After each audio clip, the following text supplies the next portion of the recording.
I'm very happy to introduce today John Koenig, who we hope can guide us through the intricacies of that policy. John's experience in the U.S. Foreign Service spans 3 decades. He served as political advisor to the NATO Joint Forces Command in Naples, Italy, as Deputy Chief of Mission in Berlin, Germany, and as Deputy Permanent Representative to the U.S. Mission at NATO. Most recently, he served as U.S. Ambassador in Nicosia, Cyprus from 2012 to 2015. In 2011, he received the Presidential Distinguished Service Award in recognition of the policy and leadership roles he has played in Berlin and at U.S. NATO. John and his wife has retired to Bellingham, where he currently teaches at Whatcom Community College and at the University of Washington's Jackson School of International Studies. Please join me in welcoming John Koenig.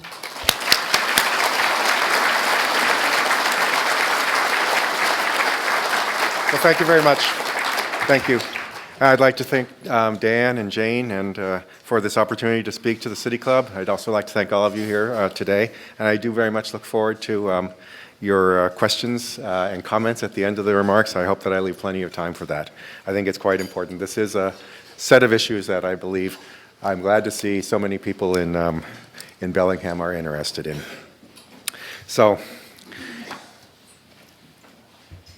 I'm a Puget Sound native, as Jane mentioned. I grew up in Gig Harbor, you know, I always wanted to return to the Puget Sound area, but we were gone my wife and I were gone from here for about 30 plus years in the Foreign Service, even longer. I went to graduate school in Washington, D.C. But because my wife is from Bellingham, we used to come here all the time, and it wasn't very hard to decide that this would be an ideal place to live after we left the Foreign Service, and so we're very happy to be here. I think a lot of other people from outside of the area have also decided this is a wonderful place to spend your retirement. I was a Foreign Service officer for 31 years, and you know, a Foreign Service officer is essentially a diplomat. I'll discuss that a little bit in a minute, but our diplomats are typically called Foreign Service officers. I spent 31 of those years, many of those 31 years, especially later on in my career, and at fairly senior levels, working at or for the North Atlantic Treaty Organization, which I greatly admire, and that's one reason why I'm glad that I'll be able to talk a little bit about NATO today. When Jane and I met, we went over what I might add to the discussion of these issues here in Bellingham now, and she mentioned that you had had very, very senior policy speakers before, people like Robert Gates or Ryan Crocker, and I didn't need maybe so much to focus on these high-level issues of policy, although I'd be happy to discuss them a bit. But instead, it might be useful for me to discuss with you a little bit the nuts and bolts of how these international organizations work. First of all, the U.S. government, how does it operate its Foreign Service and Diplomatic Corps and international representation? And secondly, NATO, focusing on a few of the nuts and bolts issues about NATO. And needless to say, under current circumstances, it would be impossible to resist the temptation, and perhaps you wouldn't want me to make some remarks about the Trump administration's foreign policy and express some of my concerns about the way in which we're headed right now. I chose the title, which I think you have seen, First Things First, in reaction to President Trump's professed America First foreign policy. Because I think first things first are important. It is important to understand the practice of diplomacy and the institutions of diplomacy. Things like, what is the State Department about? What is the United Nations about? What is NATO about? It's important to know how they work before you design new approaches which attempt to achieve your own goals in these institutions. And I do worry, and I think this will come out in the last section of my remarks, that the Trump administration has got this all backward. For all my 31 years in the Foreign Service, the State Department was the lead civilian agency engaged in international relations on behalf of the United States and the administration in office. And this should be 100% clear. These institutions exist to execute the policy along the lines that is set by the administration in office.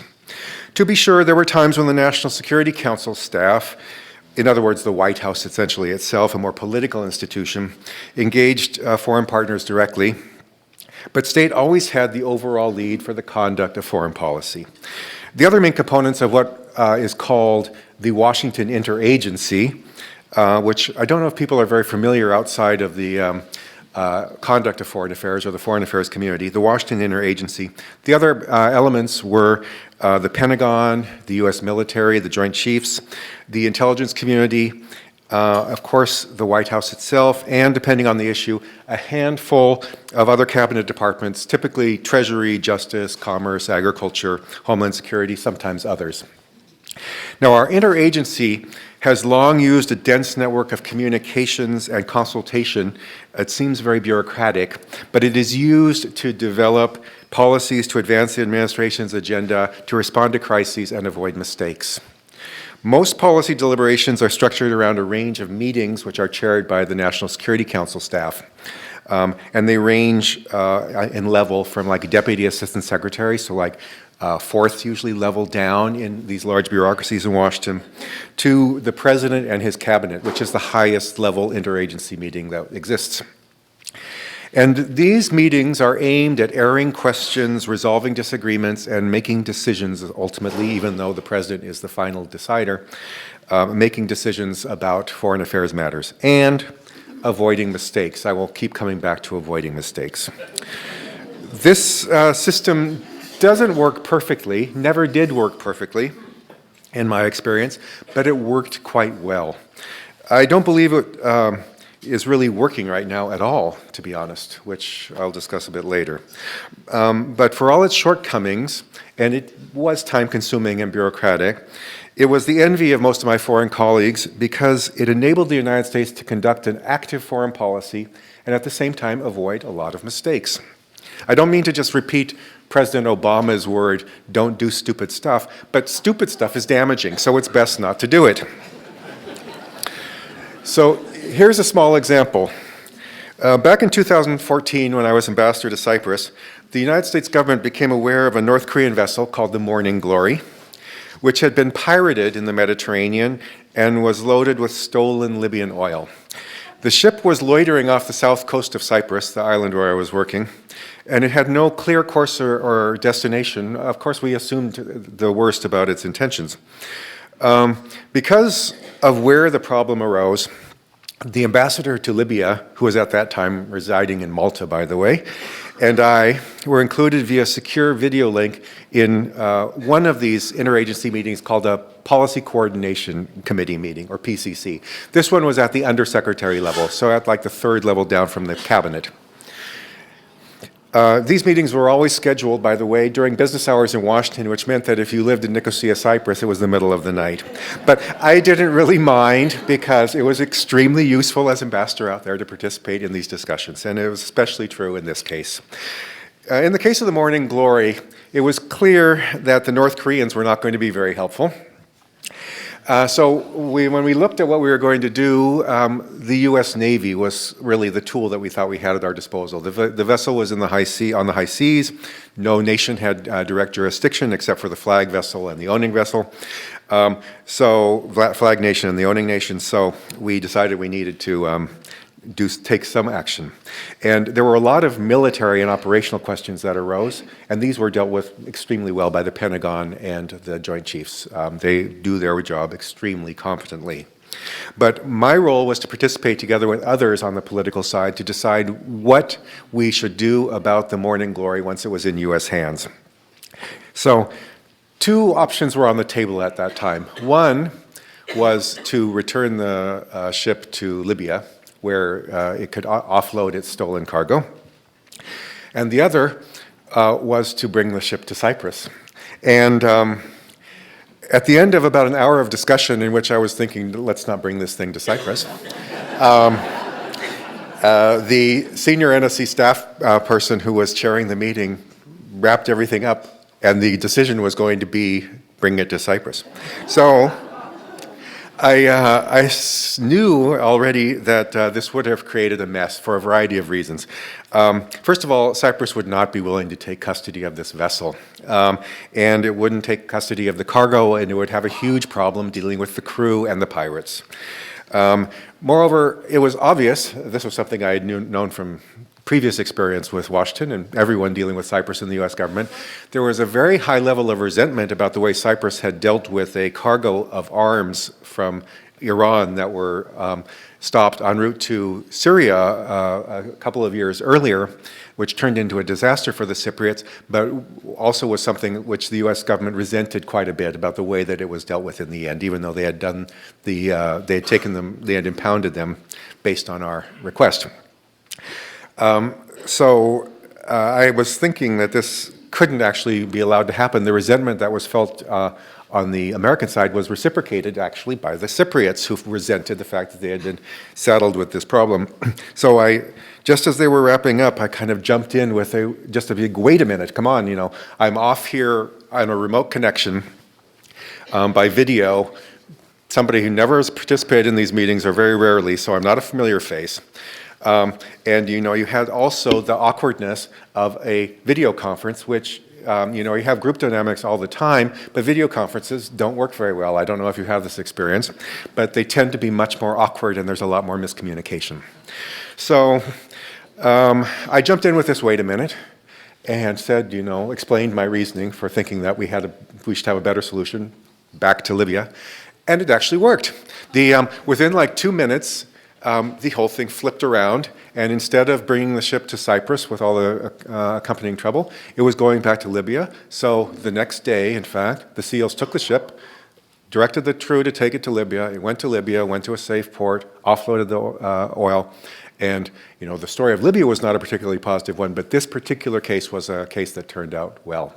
And that's the way this interagency, the so-called Washington interagency, is supposed to work. Coming back to the State Department and the Foreign Service, let me share with you some basic facts that I think many of you may know, judging by the group. You seem very well educated and well informed, but which many Americans do not. So I'm going to belabor you with it if you already know it. And that is the size of the State Department and the Foreign Affairs budget. And if you don't mind, if you look up here, that big pie at the top is the overall U.S. budget, and the discretionary budget is that little pie wedge at the bottom. And the tiniest of pie wedges of no more than 1% is the actual non-security international assistance budget. So all of our non-security international assistance amounts to no more than 1% of the entire federal budget. And if you include the operational budget of the State Department, it is well under 2% of the federal budget. This isn't 2% of the gross domestic product of the United States. This is 2% of the federal budget. This is not a lot of money.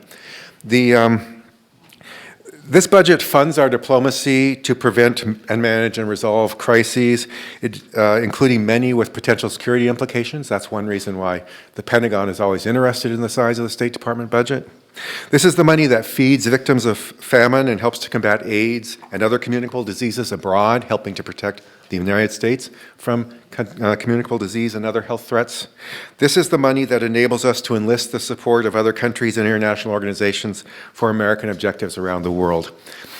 So I do not quarrel with the importance of substantial funding for the Pentagon and the intelligence community. Their spending, by the way, absolutely dwarfs that on the State Department and foreign assistance. But the small part of the budget that goes to our civilian engagement abroad is frankly insufficient. For years now, senior military commanders and secretaries of defense have consistently urged the administration and Congress to increase funding for state and for foreign assistance. And this is one reason why there is such widespread bipartisan opposition to the Trump administration's proposal to cut the State Department and foreign aid budget by 30% in the current proposal. In terms of proportions, that would be second only to what are, to my mind, the equally short-sighted cuts proposed for the Environmental Protection Agency, two agencies that are under the gun in the Trump administration.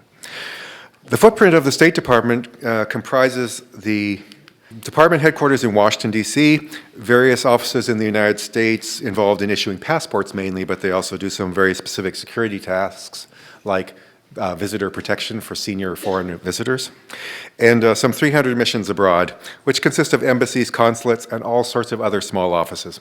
So you can see here, they're very hard to see, but we really have a very, very extensive diplomatic footprint abroad. I spent almost all of my career in these foreign missions abroad. I only worked for 2 years in Washington out of the 31 that I spent in the Foreign Service. This is, I would say it's unusual. It's widely admired by my former colleagues in the Foreign Service who usually like to work abroad.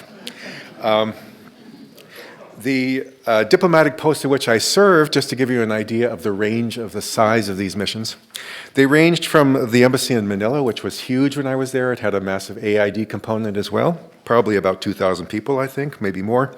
And Mission Germany, where I worked as chargé and as DCM about 10 years ago, where we had about 1,600 employees spread across the embassy and 5 consulates, to smaller, much smaller operations, like the Consulate General in Thessaloniki, Greece, where I was principal officer, where we had just 3 American diplomats and 20 total personnel. Worldwide, the State Department employs about 75,000 people in all of these diplomatic missions and the United States. The Foreign Service itself, which I belong to, the Foreign Service, consists of about 8,000 generalists, people like me, the people who are actual diplomats and consuls in our service, and then about 8,000 specialists who handle our information technology, our security, and a lot of other back office functions. We're not a large service relative to the tasks that we need to perform. In fact, when an administration very, very boldly and dramatically shifts its priorities, and this was most noticeable, I think, when the United States invaded Iraq, and we needed to use the State Department to perform a lot of functions, government functions to support development and stabilization there. But it also happened at the end of the Soviet Union, for example, where we had to rejigger our diplomacy very, very radically. It usually means taking people from jobs where they were actually very, very important, where the work that they were doing was productive, but in line with the administration's so the political administration's decision about the redirection of resources, we just make the adjustment. And we're actually reasonably nimble at doing this. Our diplomats go into difficult and dangerous places and do important work. I personally had bodyguards and a security detail for 9 years, people who just follow you everywhere you go. It really bothered my wife, by the way. She found it quite intrusive. I kind of thought it was okay. In Greece, in particular, I was a terrorist target. There was a very active terrorist organization operating there at the time. I accepted the risk, and I really, really appreciated the bodyguards. Our diplomats are intelligent, highly motivated, and patriotic people. In many fields, they have specialized and unmatched expertise, and this needs to be understood when people talk about bureaucrats in the U.S. government. Some of them are the best informed people on very, very specific issues of importance that there are in the world. They care passionately about the work that they do, and I think all of my colleagues essentially love this work of the Foreign Service. Before leaving the topic of the State Department, I thought it might be useful to say a few words about ambassadors. Usually in the business, we call them chiefs of mission. Our ambassadors are responsible for all U.S. executive branch civilian activities in their countries of assignment, and they have extensive authority over all civilian personnel posted there or visiting on official business. These authorities are all laid out in what is called the President's Letter. And in my case, my President's Letter came from Barack Obama, and that makes me happy. Ambassadors also lead what is called the country team, which brings together all the agencies and offices under that are present in the country, and this is chaired by the ambassador or his deputy or her deputy, the DCM. The country team is essentially, at posts abroad, a smaller facsimile of the Washington interagency that operates in Washington. Many matters of diplomacy, what you might call the tactical, or even in some cases in military terms, the operational level of diplomatic engagement, many of these matters are decided in country teams of American embassies all over the world. And I will stress again, this issue of coordination is paramount. The effectiveness depends on coordination. It should be pretty obvious, I think, that experience in diplomacy and international relations is critical to success as an ambassador. Nevertheless, the number of political appointee ambassadors has fluctuated between 30 and 40% throughout my career. To be fair, some of these political appointees are extremely talented and well-informed individuals. They are tremendously effective. I would cite as an example Richard Holbrooke. He was the ambassador to Germany in the Clinton administration shortly before I worked there, or between the two times I worked there. And he brought to that job qualities and contacts that very, very few, perhaps no career ambassador could have possibly mobilized, and a capacity to mobilize resources. But for all of these stars, most of the political appointee ambassadors are generally not really up to the job, I have to say. This is something that we in the Career Foreign Service rarely say when we're in service.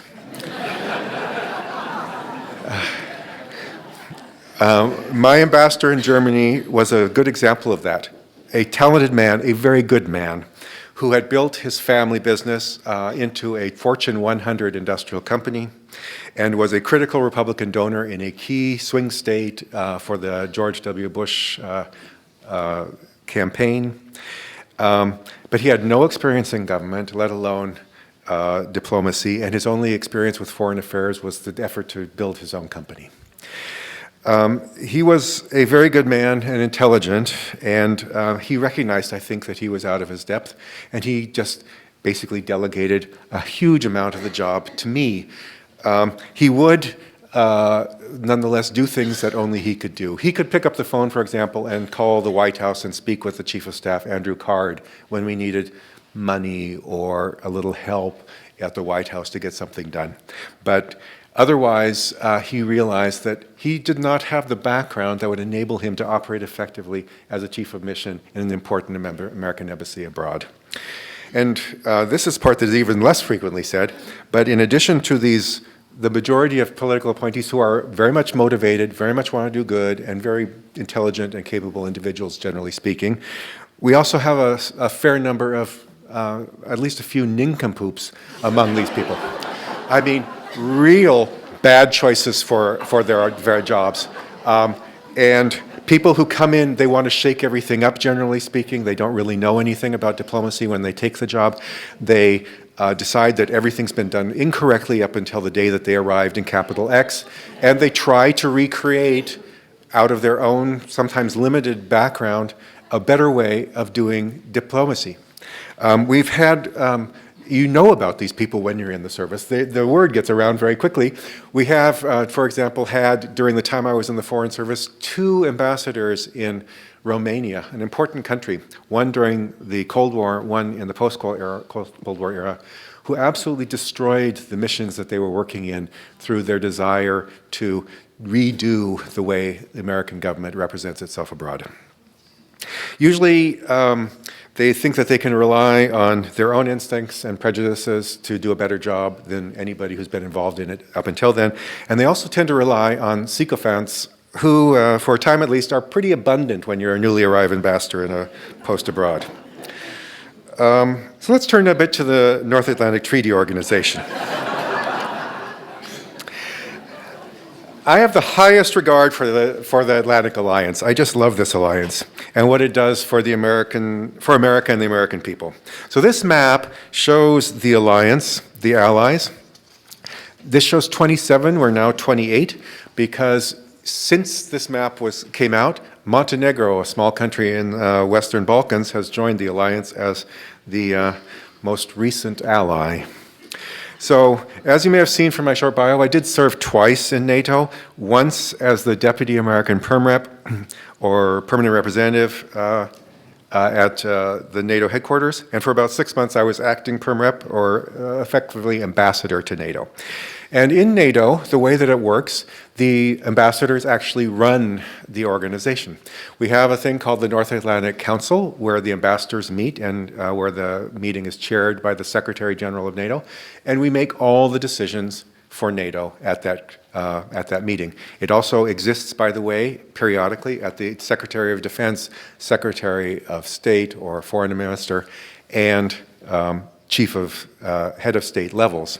But you don't have to worry. These ambassadors are not out there making wild policy or declaring war on their own. Actually, when you're a representative in NATO, you get direct instruction on everything from Washington. It's an entirely instructed mission. This is something which is quite different in a mission to an international organization than it is in a normal embassy, where you don't always get instructions and you just kind of do it as you see fit. In my second job, I was working in the NATO structure. I was a member of the international staff. From 2009 to 2012, was political advisor, or the most senior civilian, in NATO's Southern Regional Command in Naples, Italy. In that job, I advised 3 successive American 4-star admirals who took the job of commander, and on a wide range of policy and operational matters. And I also spent a lot of my time riding around in a Gulf Stream, which I really enjoyed, I have to say. I was not so keen to go back and face the TSA after that. Amazingly, I was even acting operations director for a few months in this headquarters. So that is, in American military parlance, I was the J3 of a joint headquarters, which is ordinarily an American 2-star Army general's job in this headquarters. And I have to say, I still find that pretty hard to believe. It probably was highly irresponsible. I could talk about NATO for hours, but today I want to just focus on 2 topics. The first is Article 5, and the second is NATO funding, because both of them have been in the news quite a bit recently. So, this is Article 5. You know, the Washington Treaty, which established NATO, which was signed in 1949, is a very short treaty, and this is the key element of that treaty, Article 5, which says that an attack on one ally is an attack on all and will be met collectively. In other words, it is the collective defense provision of the alliance, and it has always been regarded as the very heart of the alliance. It is what the alliance is about. It's what provides a deterrent to a potential aggressor. It is what enables allies to participate in the unified command structure in the event of war, the unified command structure under American command, we should bear in mind. It is the reason why, in my opinion, and this is a little controversial, I think, Ukraine and most probably Georgia will never join NATO. Both countries are already engaged in conflicts with Russia, and there is simply no will in Europe, and I can say that's absolutely true of Angela Merkel, for example, or perhaps in the United States, I would say, to defend Ukraine and Georgia at all costs against external aggression. Because that is what Article 5 is about, a willingness to defend your allies at all cost. That is why it is the cement of deterrence in NATO. In 2008 at the Bucharest summit, NATO promised membership to Georgia and Ukraine at some unspecified date in the future. This was the result of a very strange, high-level, high-stakes, high-pressure discussion around the alliance table by leaders themselves and their key aides. And the result is a decision that is very bizarre.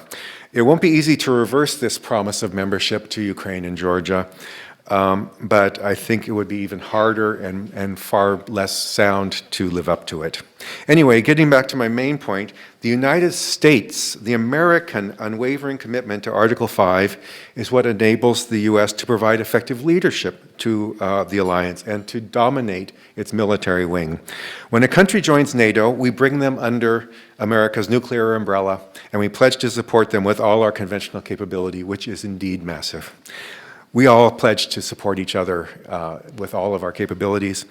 In a word, Article 5 is huge. As has been widely reported, Article 5 has only been invoked once, on September 12, 2001, in response to the terrorist attacks in New York, Washington, and Pennsylvania. My good friend and former colleague, Nick Burns, proposed the invocation of Article 5 to the North Atlantic Council when he was American Perm Rep. It was quickly and resoundingly agreed. It was a kind of an important moment, I think, in the history of the alliance and also of our broader Western community. I think we can all remember this time. It was also characterized by the famous headline in Le Monde, "Nous sommes tous Américains." Almost 16 years have passed since then, and it sometimes seems like it was just yesterday. And I have to say, this seems a little bit silly, but I got quite emotional when I was acting perm rep and the attack occurred in London, the huge attack in the London tube, because this is really about solidarity.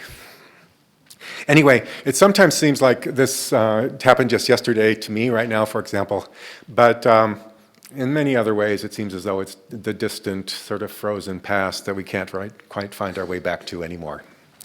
So interestingly, most of NATO's activities are taken outside the Article 5 framework. These include two absolutely critical areas of alliance activity, by the way. First is partnership, which has helped prepare countries for membership and fosters security cooperation with non-NATO nations in Europe and beyond.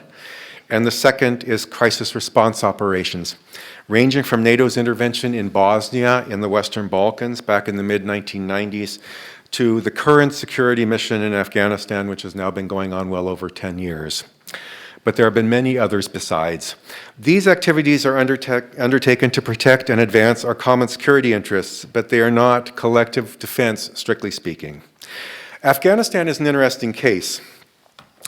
I was part of the effort in the George W. Bush administration to put NATO in the lead of the International Security Assistance Force in Afghanistan, or ISAF, and then to expand it rather quickly to include all of Afghanistan. And it quickly became the alliance's most difficult and costly operation since its founding. But it is faced with exactly the same questions right now about the soundness of our strategic approach to Afghanistan beyond the disruption of al-Qaeda and ultimately the killing of Osama bin Laden, which happened fairly quickly, to be honest, after the initial move into Afghanistan. So allies are, along with the United States and its coalition partners, wondering about where this mission is going to go. But I can tell you that the main reason our allies went there and sacrificed and invested side by side with the United States is not because they were concerned about terrorism or about stabilization of Central Asia. It was very different from our motive. They went there out of solidarity. Our allies joined us in Afghanistan in this difficult mission as an investment, not self-serving, in the credibility of Article 5, believing that their commitment to this operation would somehow solidify America's commitment to Article 5 at a time when it was already being questioned back in the Bush administration. There has been much talk of late about how most NATO countries fail to meet the alliance's standard of devoting 2% of their gross domestic product to defense. Indeed, only 5 allies, including the United States, meet this benchmark, which was reaffirmed at last year's NATO summit in Wales. And most allies are making progress already toward the 2% goal in line with the agreed timeline, mainly out of concern about the threat from Russia. This trend was already underway before last November's election here in the United States. And it's also something I care deeply about, and I think it's an incredibly important issue and people should pay attention. In a conversation I had with our representative, Rick Larson, last fall about China and trade and many other foreign affairs issues, I only stressed one priority based on my experience for foreign and security affairs, and that was that we push our allies harder, higher, and earlier to invest more in their own defense. I had seen too many presidents and secretaries of defense and secretaries of state leave this issue until very late in their administrations when they no longer had the capacity or the leverage to make a difference. So I think it's an incredibly important issue. But let's be clear about what this 2% is. It's about each NATO country's investment in its own defense. It has nothing to do with payments into a common fund, and there is no such thing as arrears in this sense, or money owed for past failure to meet the 2% standard. Nor is there any mechanism or even any reason to treat past failure to invest at the 2% level as a bilateral issue between the United States and any ally or group of allies. We really need to look to the future for this issue. We should not belabor the past. Furthermore, even though the United States invests about 3.3% of its GDP in defense, only the tiniest fraction actually is paid into NATO. No one owes us any money for money they did not spend in defense in the recent past. That is just nonsense. It makes no sense in the NATO scheme of things. There are indeed common budgets in NATO to pay common costs. Operating the headquarters, maintaining a communications system, creating and supporting certain common infrastructure, like airfields for our air defense mission, they are minuscule compared to the total defense investment by any allied nation. NATO also has certain very limited alliance-based capabilities, though these remain rather controversial in the NATO scheme of things. There is a small strategic lift capability, for example, that was created to relieve the United States from invariably being the country that had to perform strategic lift for the alliance. And there's a ground surveillance capability which is struggling to get off the ground, which is being developed for exactly the same reason, so that other allies contribute in this field and don't rely entirely on American capability.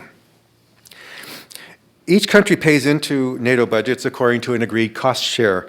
And not surprisingly, the US cost share is the largest. We're by far the largest ally.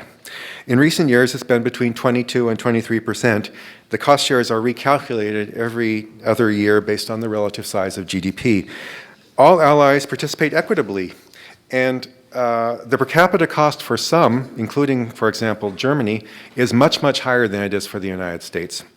Only one country has demanded and received a sharp reduction, a unilateral reduction in its cost share. That was Canada some 15 or 20 years ago, when Canada was very wavering in its commitment to the alliance. That situation itself has now changed a lot. Canada is a very committed ally in NATO, but the Canadians have not volunteered to restore their old cost share. Most costs or facilities and operations, whether in Kosovo, Afghanistan, or elsewhere, are covered by the ally that is providing the capability. Allies pledge forces to an operation against what is called a statement of requirements that is developed based on the operations plan, and these documents are drawn up at the NATO planning headquarters like the one I worked in Naples, or especially the one outside of Brussels in a place called Mons Shape, Supreme Allied Headquarters, Europe. Like any other ally, the U.S. covers the costs of military units and capabilities it provides to operations, and this tried and true system has worked quite smoothly for now generations. If you're interested in NATO, by the way, I'll be giving a short course in October as part of Western Washington University's Academy for Lifelong Learning called Transatlantic Sausage. It will look at how the alliance really works as seen from the inside rather than from the outside, and there's quite a significant difference there. So now we'll come around to the last section of my remarks on my concerns about the Trump administration's foreign policy. I have two broad concerns about President Trump's foreign policy, and let's use his words for it. We can call it America First. My concerns are these: that it is at its foundation immoral and ineffective, and that it is in its execution totally incompetent. In both ways, it is a huge disservice to the American people. Just after the president was sworn in, I wrote an op-ed for the Seattle Times decrying what I believe to be the immoral basis of Trump's foreign policy vision. And I, in fact, advocated for support for resignation by senior career officials. The reason it is immoral, this foreign policy vision is immoral, the denial of enlightened self-interest, the absence of values like human rights as a key component, the grasping, unprincipled disregard for the values, for the interests of others, our partners, the devaluation of cooperation against common threats. This is the same reason it is doomed to be ineffective. This is not a way to enlist the supportive engagement of other nations. Transactional diplomacy is generally failed diplomacy. Just as in a national political system, sovereignty derives from the consent of the governed, in the international system, leadership derives from the consent of the led. They don't need to be led. In the op-ed, I said that I hoped I would have had the courage to resign had I still been in active service at the time that Trump was elected. Nothing has changed on that score from my point of view. I never really expected there would be a wave of resignations on moral grounds or on grounds of principle. And in fact, there have only been a few resignations. Some of my friends have resigned or retired earlier than they had otherwise planned to do. And most recently, David Rank, our chargé d'affaires or acting ambassador in Beijing, drew media attention, quite justifiably so, I think, when he resigned over the U.S. withdrawal from the Paris Climate Accord. Though the numbers are limited, I believed then, and I still do, that it is important to the integrity of the American Foreign Service and our individual diplomats that we support those who choose the path of resignation on principle or moral grounds, and that we also support the concept of resignation on principle. This argument against America First as an immoral and self-defeating framework for our international relations was recently fought out in two very prominent op-eds that appeared in national media. The first, co-authored by the President's National Security Advisor, H.R. McMaster, and the Director of the National Economic Council, Gary D. Cohn, appeared in the Wall Street Journal just after Trump's first international trip. Entitled, "America First Doesn't Mean America Alone," the piece undertook to portray Trump as a world leader whom others were ready to follow, but also described a kind of dystopian, dog-eat-dog international environment where competition prevailed and cooperation was consigned to the margins. The op-ed's most famous and outrageous paragraph was this, and I'll just read it in verbatim. "The president embarked on his first foreign trip with a clear-eyed outlook that the world is not a global community, but an arena where nations, non-governmental actors, and businesses engage and compete for advantage. We, that is the United States, bring to this forum unmatched military, political, economic, cultural, and moral strength. Rather than deny this elemental nature of international affairs, we embrace it." That's the paragraph. This was the opening for conservative columnist David Brooks' article a few days later in the New York Times with the title, "Donald Trump Poisons the World." Brooks' column is brilliant. I really encourage you to read it. It is a beautiful takedown from a conservative columnist of America First. Since then, we've had the President's decision to withdraw from the Paris Climate Accord, and that makes that title, I believe, "President Trump Poisons the World," all the more apt. America First is, in fact, America alone. It's a dog-eat-dog, all-alone approach. And the McMaster Cohn article was a denial of enlightened self-interest.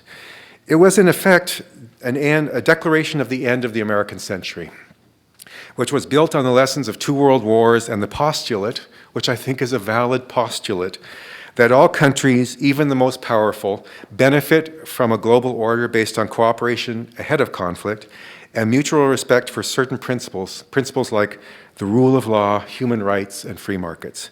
I would also point out that the McMaster-Cohn op-ed claimed the President had reaffirmed our commitment to NATO's Article 5 in Brussels, and that was just a lie. But it was probably based on their expectation, which was that he would do it.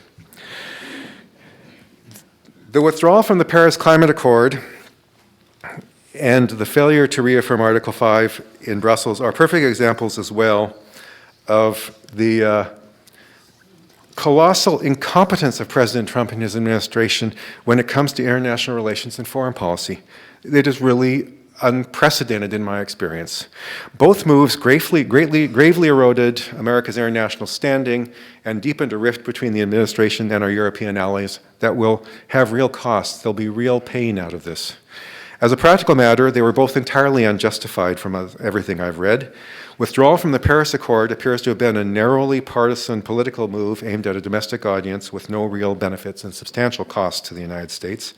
Failure to reaffirm Article 5 was all the more painful after senior White House officials had previewed the President's speech to the media and said that reaffirmation of Article 5 would be the centerpiece of Trump's speech at NATO. This week, Richard Haass, a Republican-oriented senior foreign policy official whom Donald Trump allegedly respects and likes, described the administration's practice of foreign affairs and security policy as adhocracy and has warned about its consequences. To take a much smaller but equally revealing example of this unstudied oafishness of this administration in foreign policy, have a look at Trump's message in the guest book at Yad Vashem, the Holocaust Memorial in Israel. Visiting Yad Vashem is a solemn obligation for senior foreign visitors and is intended to inspire reflection on the barbarity of the Holocaust and inspire resolve to prevent anything of the kind from happening again. But Trump wrote this in the guest book: "It's a great honor to be here with all of my friends. So amazing, and we'll never forget," with an ampersand. I guess Trump thought that "see you after summer, stay awesome" was a bit too short.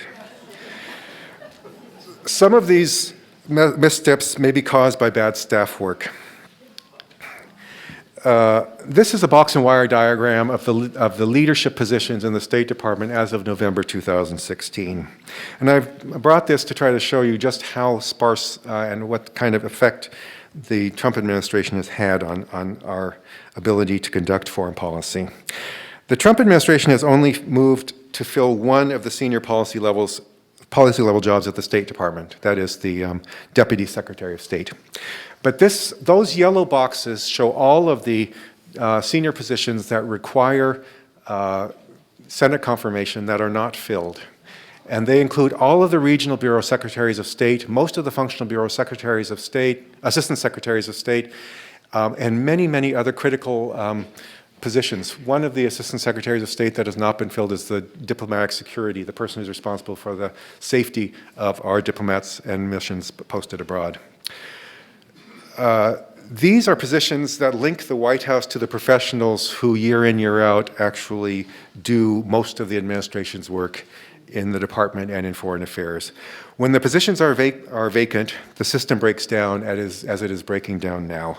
Basically, the same thing is happening across the federal bureaucracy.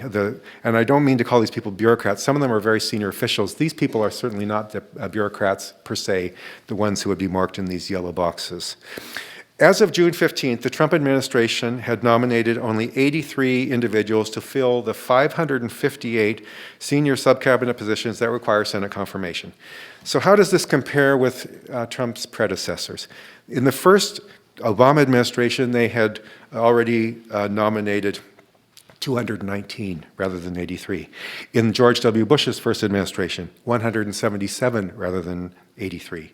And in Clinton's administration, 201 rather than 83.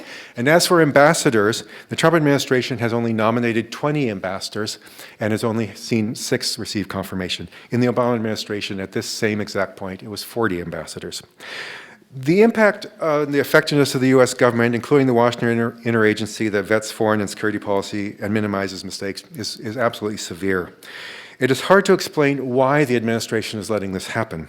Early on, the White House tried to blame the Democrats in Congress for obstructing Trump's nominees. But any credibility that argument may have had vanished long ago, and in fact, now nominees can be cleared without any votes from the other party. Finding acceptable candidates may also be constrained by a widespread aversion to Trump among most GOP foreign policy experts, as well as the loyalty litmus test, which was applied to Elliott Abrams, Rex Tillerson's first choice for Deputy Secretary of State, who was vetoed by the White House for having criticized candidate Trump during the campaign. Tillerson has also claimed that he is planning to reorganize the State Department and has promised a plan by the end of the year. But that is hardly a good reason to leave senior positions vacant, which not only diminishes the understanding of the world and the effectiveness of our diplomacy, but also insulates the Secretary of State from the others who are working in the building, all the professional civil servants and diplomats who work there. We have seen this confusion, the confusion of U.S. policy in the Persian Gulf and East Asia recently. It's very dangerous, actually. Just this past Monday, an excellent article in the New York Times reported that foreign ambassadors now call the NSC or the White House rather than state. That's, God help them, you know. And I'll just make one last remark on this before we get to the questions. You may have seen what's happened to the State Department press briefing. It used to be daily. It's now gone out. There is no State Department daily press briefing any longer. It's a little bit in the microcosm like what's happened to the White House press briefing. There's a desire to avoid, I think, transparency and embarrassment by not having this daily encounter with the press. But that wasn't the only thing that the State Department daily press briefing was there for. The State Department daily press briefing was extremely useful to keep the public informed, which was an important task. But it also was a massively significant tool of American foreign policy leadership in the world. People read what this department spokesman said, not maybe the man on the street in Bellingham or Paris or Ulaanbaatar, but the ministries of foreign affairs actually derived a lot of their decisions from what was said about the topics that were asked about in the State Department daily press briefing. Without it, we lose a lot in terms of our capacity to lead in the world. You've seen reports on the Pew Research Center's recent survey of the image of the United States abroad. It's plummeting. That's not just a lack of popularity. That's a loss of strength, a loss of security, a loss of power for the United States. With that, I'll just conclude my remarks. Now that we're all going to go home and cry.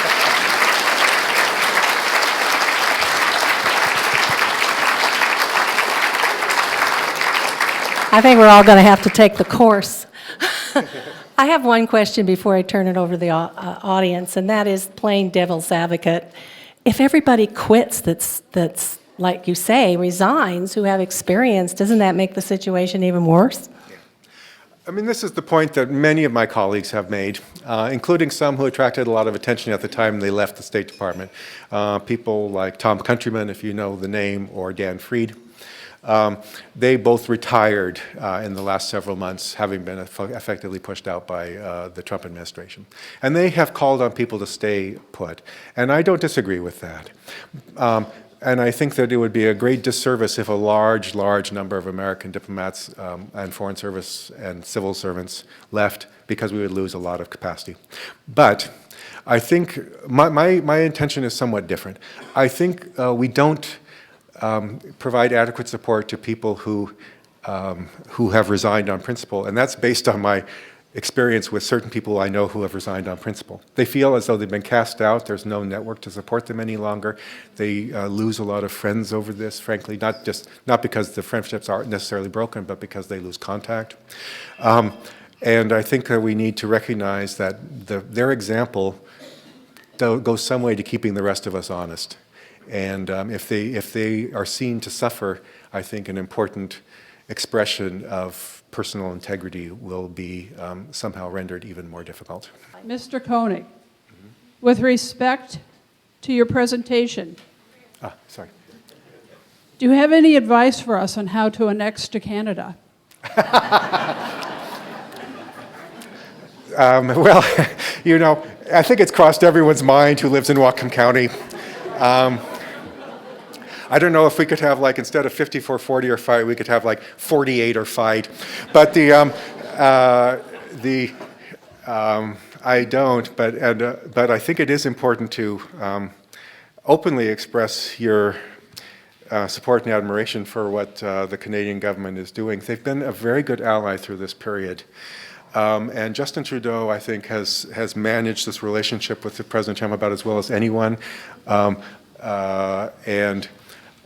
Let Canadians know, I guess, that we admire them. They probably know it mostly, but and sort of roll with the punches with all of the wry comments that they make about us. What else can we do? You know, your presentation was really very, very compelling, and I'm wondering, is there print material that I could read? I'm sure I could probably send these remarks to Jane.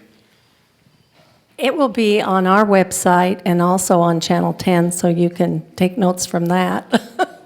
You made reference to the Ukraine and the promise for an invitation.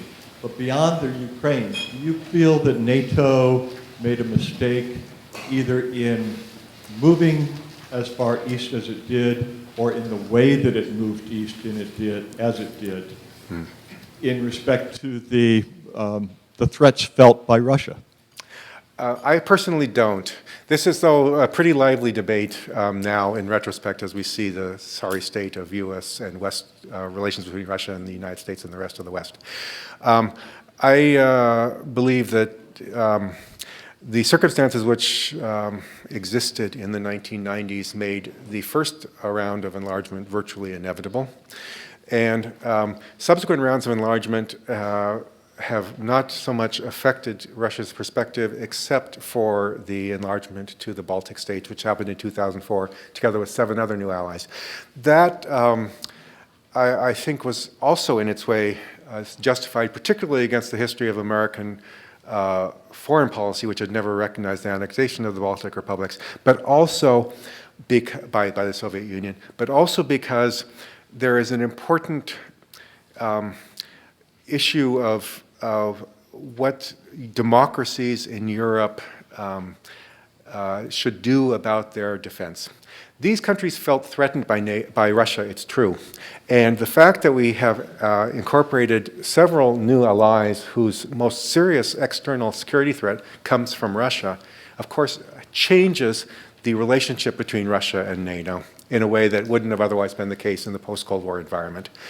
But I nonetheless believe it was the right thing to do. I think the expectation that Russia's behavior would be substantially different had these countries not joined the alliance is incorrect. And therefore, I think that the more countries that are on the right side of the line, the better. The problem is we do need to bear in mind that conflict with Russia is not desirable, and that particularly in cases, I mean, one of the issues you have to consider when you evaluate whether or not a conflict is desirable is whether or not you're likely to win.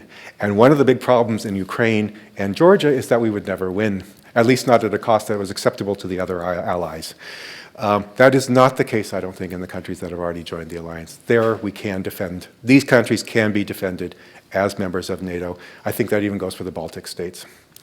Thank you for wonderfully stimulating comments. You mentioned Afghanistan, and I'd like to return to it in the context of a conflict that you are likely to win. It seems to me we're not likely to win. Is there what would be your steps in rethinking what we're doing in Afghanistan?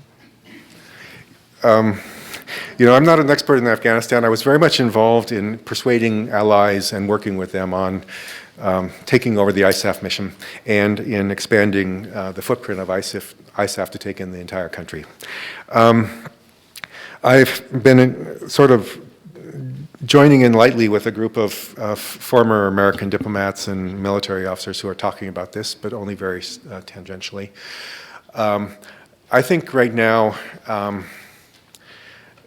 we need to make a strategic reassessment of what our goals are in Afghanistan, because the goals that were set in the Bush administration, which were carried forward basically through the Obama administration, are evidently unrealistic. And the willingness of the United States to remain engaged in a security assistance mission and counter-insurgency operations for, let's say, another decade or another 2 decades simply does not exist. So I believe we need to reassess our aims with regard to Afghanistan and probably try to minimize them to address more directly the actual security concern we had about Afghanistan, which was not that Afghanistan would be destabilized, but that Afghanistan would become a base for terrorist operations. Also, needless to say, Pakistan has proven to be a very, very problematic partner in regard to all of this, and that's only rendered the entire focus on Afghanistan a bit more odd. Yes, Lynn Rosen here. Thank you, Ambassador, for joining us today. I have 2 queries. In the present circumstances in which the universe finds itself today, what keeps you up at night? And secondly, what's your sage advice to the rest of us? What can we do? Yeah. Well, I'll start with the first one because what keeps me up at night, I think, is what Donald Trump calls the nuclear. I really do worry about nuclear conflict, strangely enough. And this is something that has never been something that was very much on my mind for all my life. I mean, when I was in elementary school, we did nuclear civil defense drills, and we'd get under our desks or put our heads in a box or whatever it was. But I didn't worry about nuclear conflict through détente and through the 1980s and 90s.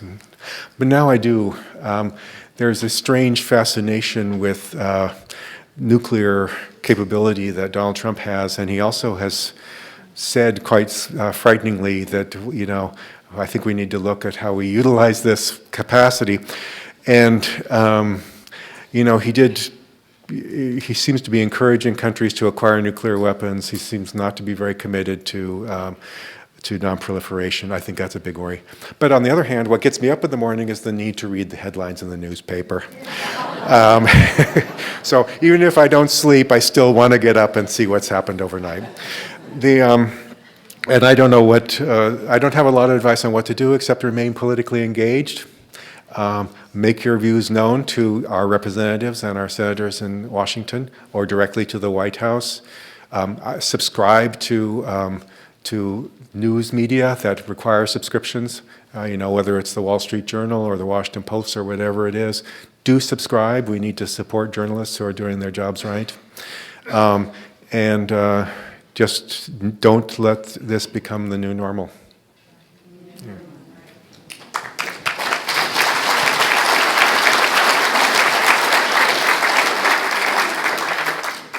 I greatly admired that first editorial in the Seattle Times. Thank you for that and for being back here with us. This may be a little peripheral and it's quite contemporary.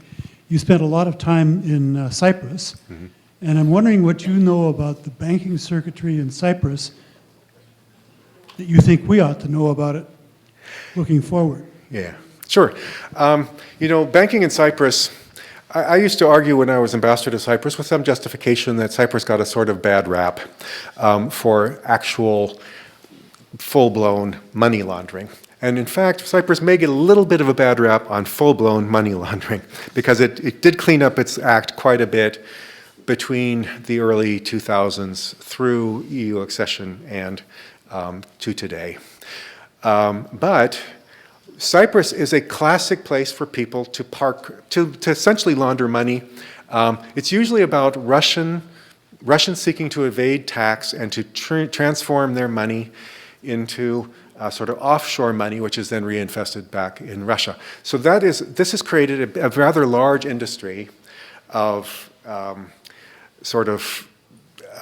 what would you call them? Just kind of mailbox type, post office box type firms, where the directorships are all in the hands of sort of lawyers and others in Cyprus, and that just move money around. We have had decent cooperation with the Cypriots in tracking illicit money flows. They want to improve their image. Unfortunately, I think this industry of sort of soft laundering of money for Russians and others is too deeply ingrained in their political system and in their economy to get on top of it. The one thing that's an advantage when you deal with a country the size of Cyprus and a financial system the size of Cyprus in addressing this issue is that it is too small to be a great place to hide huge amounts of money. And in fact, most money laundering actually happens in London, New York, Frankfurt, Paris, and Amsterdam. This is where this mostly goes on because it's much easier to hide a needle in a big haystack than in a few little pieces of straw. But nonetheless, it's a huge problem. I think it would be interesting to follow this up very, very avidly in trying to track some of Trump's associates' money, how they might have obtained it, why it might look innocuous when it arrives in their accounts. I'm a big fan of financial disclosure. I had to disclose my awesomely impressive finances when I took the job of ambassador. And I'm also a big fan of release of tax returns. And the fact that two senior officials in the Trump administration, first the former national security advisor, and now the former director of the Trump campaign have, since the election, come forward with correcting reports to say that they were agents of foreign governments receiving basically tens of millions of dollars in payments for this work while they were working in the campaign, and in one case, even into the time that they were working in the administration, is outrageous. I don't understand why people are not more infuriated by this, but they're not, it seems. I mean, too many Americans are prepared to say, give them a chance. I'm afraid if we give them a chance, they'll rip us all off colossally. Ambassador, thank you for your persistence and candor. I've recently spent significant time in the Baltics studying the culture, studying the history, finding out what's going on. A lot of people don't realize that there are a lot of Russians that were moved into the Baltics when the communists were in charge, and they still live there, and many of them would like to rejoin Russia. There's also these sorties that are happening on the borders daily. This is a NATO question. Angela Merkel has sort of assumed the position of being the leader of the Western world. And the whole issue of arming and building a better defense system has been something that the people in the Baltics are afraid to happen in Germany. They say, don't you understand that this doesn't have a good history? Where do you come down on all of this, and who do you see as the biggest help in terms of protecting the Baltics? Thanks. Despite what you said, I think it's Germany. Angela Merkel, when you say assume the position, I think that's about how she feels. She has assumed the position. I got to know her a little bit. She's a very good person. She is a reluctant leader for this alliance, but she is by default the only really credible leader that we have at the moment. Some of the newer leaders in the alliance may move into that role, but she has managed, I think, a very difficult situation quite ably, and with developments in other parts of the continent, I think she can hope to be a very effective leader for Europe and, in a way, for NATO, even when the United States is not fulfilling its traditional role there. I think, the level of reconciliation which has occurred in Europe the wave began in the West. So I think a much better judge of the trustworthiness of Germans in the current era would be France than the Baltics. Historic evolution was kind of suspended in the Eastern Bloc during the Cold War years. There was no open discussion of the roots of conflict in that region or attitudes toward the major powers. It was a very artificial situation that existed. And therefore, those communities, typically, those countries lack even the level of strategic perception that exists in Germany. Germany is not a real strategically minded country. Angela Merkel has moved it a long way in that direction. I think by far the greater threat for the Baltics, as for all of us, would be a Germany that was less ambitious rather than more ambitious. I'm kind of a Germanophile. I'm German-American. I went to university in Germany. I worked there twice. So maybe I'm not the best source. But I would say trust Angela Merkel. I think she's trustworthy. The Balkan conflict in the 90s has left a hole now from the map of where NATO countries are represented there. Mm-hmm. There is Albania, Macedonia, and I'm not sure about Serbia, not part of NATO. Mm-hmm. And yet they still are powder keg for ISIS infiltration and other Muslim and non-Muslim issues. Are you worried about that? Yes. By the way, Albania is now in the alliance, and so is Montenegro. So the country, and Croatia as well. So the countries that are not in are Bosnia, Serbia, Macedonia. I think that's it now. Bosnia is the biggest problem in this regard with regard to Islamic infiltration. But it exists also in Albania, which is an ally, and also in Macedonia and in Kosovo. So that's one concern that we need to address. I think one way to address it would be to bring Macedonia at least into the alliance. This has been blocked by Greece for a very long time. The other big problem with regard to strategic interests in that region is that Russia is very, very interested in retaining a foothold, mainly through Belgrade, in order to influence developments there. Russia accepted the accession of Montenegro to the alliance, kicking and screaming. There is even a question of whether or not they tried to stage a coup against the government of Montenegro in order to prevent Montenegro from joining the alliance. It wouldn't have necessarily been that they installed a government that was favorable toward Moscow, but the fact that there had been a coup would have prevented Montenegro from joining NATO. So this is, I think we have two very, very serious threats or adversaries who would like to take advantage of this gap. Islamic extremists and Russia, and we need to do more, I think, in order to support these countries. I would say, short of NATO membership, just give them more support. The mood in the United States is huge Balkans assistance fatigue.